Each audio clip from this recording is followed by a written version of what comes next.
I'm going to ask you all to follow me on a story for a second. This is going to be a story where I'm going to ask you to close your eyes so that you can really feel the story the right way.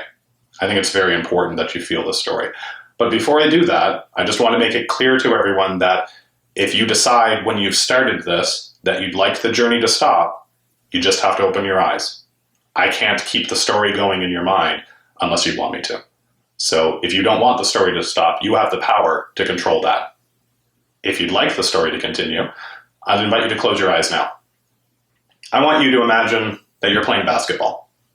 If you've never played basketball before, that helps, because what I want you to imagine is that you don't know how to play basketball, but somehow you're on a basketball court right now.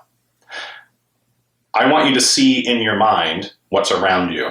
You can see the basketball in your hands. You can feel it in your fingertips. It's got little bumps on it. It's made of a rubber. And you can feel, if you squeeze it a little bit, that it's full of air. It would give a nice, satisfying bounce on the ground. You wouldn't be able to keep up with it because you don't play basketball, but you'd be able to do that if you wanted to. You could bounce it off the ground and it would feel really good, make a nice, satisfying sound on the wooden floor of the court that you're on. Steph Curry, just as an aside, when you watch this, it's going to be hard for you to imagine that you're not a good basketball player. So just imagine you're any of the opponents that you play against, and that'll get you in the right set of mind. In addition to seeing the ball, I want you to feel the ball in your hands. You can feel it on your fingertips. I want you to feel the sweat that's already running down your face. You've been playing the game for a while, even though you don't really know how. You can feel the air is thick with your sweat and with others. It's like being in a jungle, and it's hot. The lights on the court are bright white hot, and they're just bathing you in heat and light. You can also see that you're surrounded by a crowd of people, thousands of people, probably more than you've ever had around you in your life. Those thousands of people are all looking at you, and you can feel that they know you're not good at basketball. You can feel that in your heart. You can see, taste, smell, all of the senses of a basketball court that you're on now. What you also see is a basketball net. And that basketball net's in front of you, and there's no players in your way. And you realize you have the ball, and it's time for you to take a shot.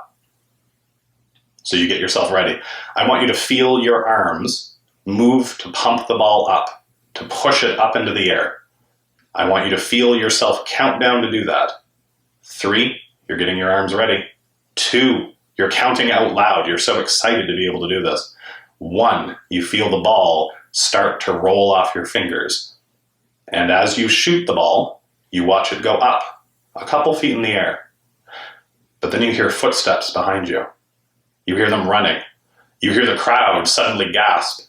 And all you see is a shadow pass over your head as a person sails right over your head. They must be 12 feet in the air. You can't see who they are, but they're sailing over your head.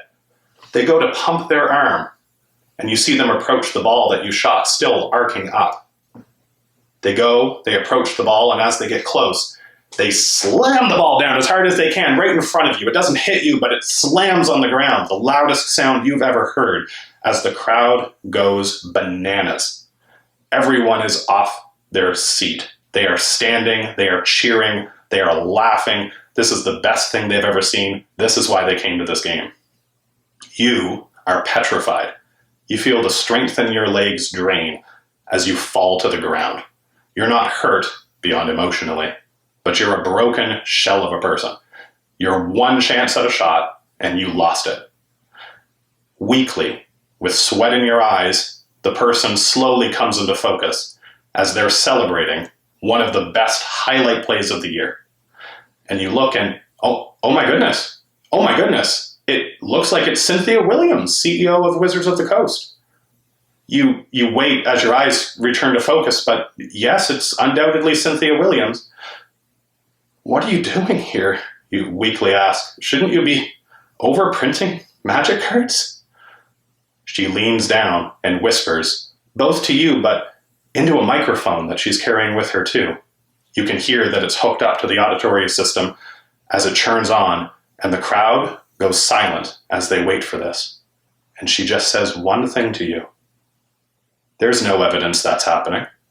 And she drops the microphone and Fortnite dances over what's left of your body as your spirit leaves you. Okay.